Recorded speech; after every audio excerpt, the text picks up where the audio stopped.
솔로몬이 또 노스로 제단을 만들었으니 길이가 20규빗이요 너비가 20규빗이요 높이가 10규빗이며 새벽을 깨우는 거룩한 기도자 여러분, 하나님의 성전을 통하여 하나님을 찾는 자들의 하나님 백성의 거룩성, 그 영광을 품고 주님 앞에 나아가는 시간이 주 안에서 복되기를 바랍니다. 오늘 우리가 읽어갈 하나님의 말씀은 역대하 4장입니다.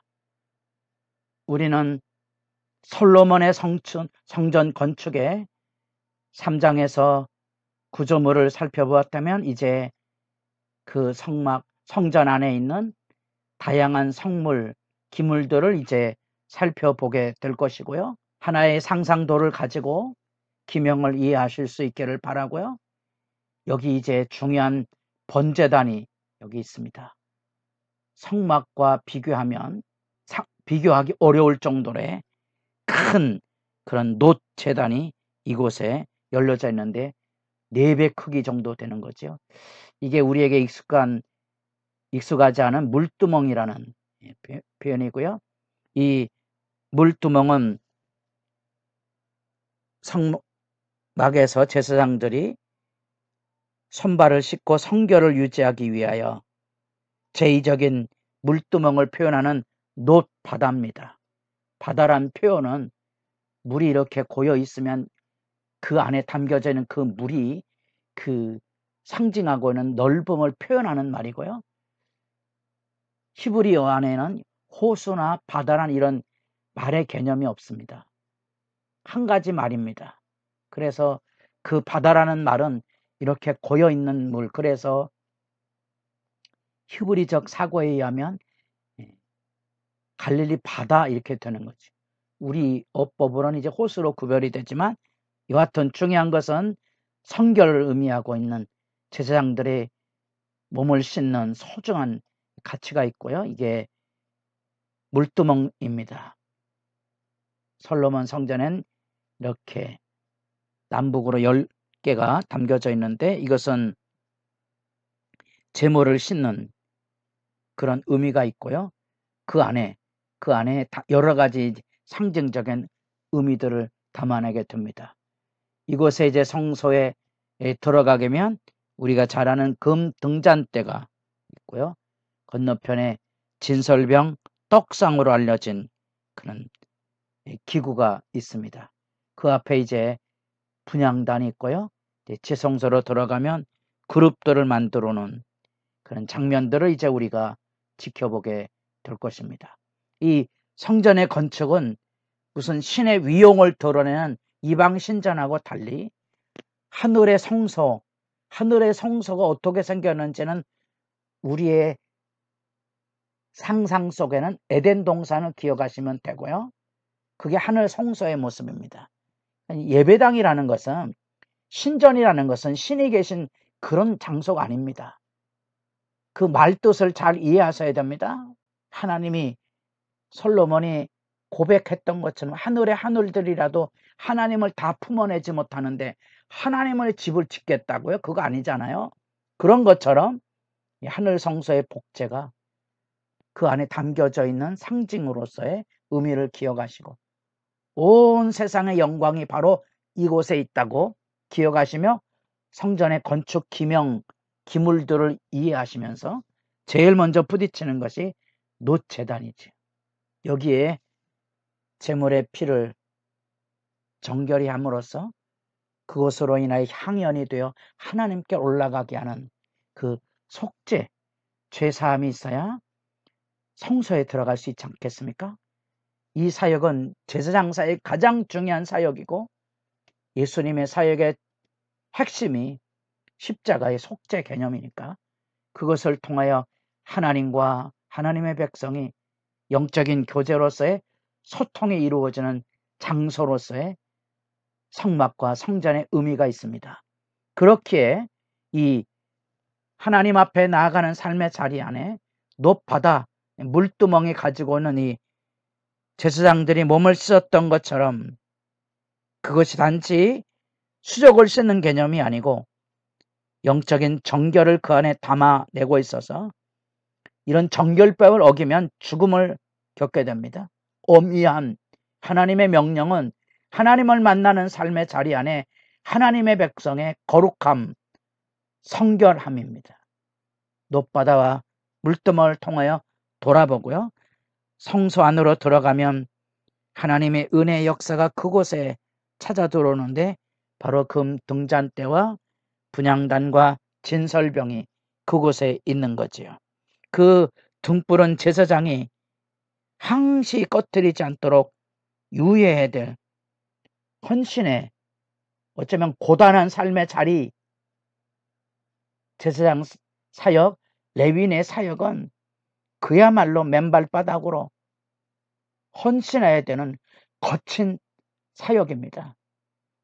그래서 나이도 제한한 의미가 있다면 그것은 고된 노동이기 때문에 그렇습니다. 많은 사람들이 교회를 섬기면서 힘들다고 말하는데 주님을 섬기는 일은 힘든 일입니다. 그건 거룩한 열정을 가진 사람들만이 기쁨으로 감당할 수 있는 거지 오늘날처럼 나이를 제한할 수 없는 다시 말하면 우리 시대 안에는 하나님의 은혜의 영광을 품지 않은 사람들은 교회당에서 일을 하는 게 아닙니다. 그 거칠고 힘든 어려운 일을 누가 행하겠습니까? 하나님의 은혜를 아는 사람들이 그 사역을 하며 그 사역 안에 설 것이고요. 이 진설병 상의 의미는 얼굴을 마주 대하고 있는 거죠. 그 12떡을 이스라엘 백성들을 대표해서 하나님 앞에 서 있는 이렇게 진열해 놓는 하나님의 얼굴과 마주 선다는 그런 개념. 나중에 제사장들은 그 식어진 떡을 거룩한 곳에서 제사장들은 먹어야 됐던 거지요. 그 하나님 앞에 영원한 규례로서의 이 하나님의 임재와 선한 것으로 채우시고 돌보실 은혜의 역사를 내다보는 그런 기구들을 지금 우리가 지켜보고 있고요.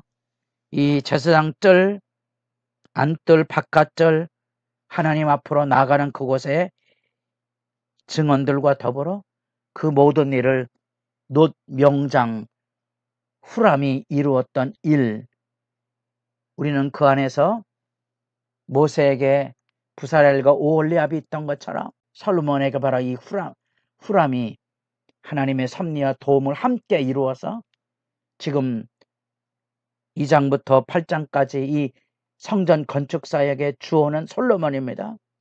솔로몬이 하나님께서 솔로몬을 통하여 이루시는 성전 건축의 거룩의 역사를 지금 우리가 지켜보고 있고요. 그 안에 놋기구들 뿐 아니라 이제 금 기명들을 만들기 시작하는데 그 모든 금은 하늘의 빛을 상징하고 있는 하나님의 위엄이죠. 태양이 없는 창조 세계의 하나님의 영광의 빛처럼 지금 이 성전은 그 금빛 찬란한 영광으로 그 하나님의 영광을 지금 대행하고 있는 상징적인 의미로서 진설병상, 등잔대, 부젓가락, 부집개, 수발, 숟가락, 불 옮기는 그릇 그 모든 기명 안에 이런 하나님의 거룩함과 영광이 담겨져 있는데 이 에덴의 새로운 창조가 성막에 이루어지는 것처럼 그것은 오직 순종과 지혜로 건축되어야 되는 성전 건축의 의미가 분명히 세워져 있고요. 성전에 들어가면 제일 먼저 우리가 놋제단을 보았던 거지요.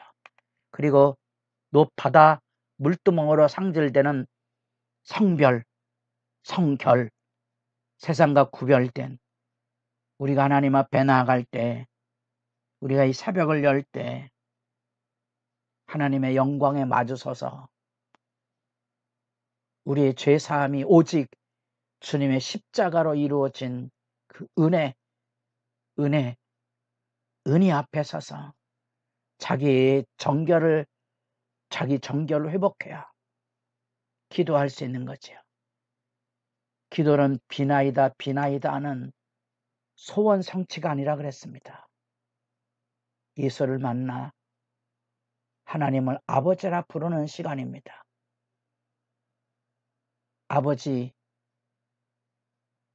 우리가 아들로서 선다면 우리 삶의 모든 것은 비나이대로 얻어지는 게 아니고요. 과분한 하나님의 은혜 안에 세상을 살아가는 게 기도의 첫 번째 모습이고요. 성전의 첫 번째 사역의 중요성은 바로 그 하나님의 영광 앞에 서는 성결입니다. 그래서 그 안에 임재와 영광을 경험하고 그 하나님과의 소통을 누리며 제사를 통하여 소통을 누리며 그 역사에 지금 위대한 섬김에 솔로몬과 후람이 이루어가는 위대한 섭리의 역사의 영광을 지금 우리가 지켜보고 있는 거죠. 우리 시대 안에 성전은 무슨 의미를 가지고 있을까요? 성전을 예배당으로 이입하시면 말씀을 이해하기 어렵습니다. 이 성전의 영광을 오늘날의 성도하고 이입하셔야 됩니다. 그러면 그리고 우리가 어떻게 하나님 앞에서 진정한 의미의 성결과 그 하나님의 임재와 그 영광과 소통을 이룰 수 있을지, 교회를 섬기며 눈물나게 고마운 사람들, 감사한 사람들, 그들의 헌신, 희생이 바로 성전입니다. 여러분들에게도 그 영광을 품고 하나님 앞에 나아가 기도하는 시간이 복되기를 바랍니다.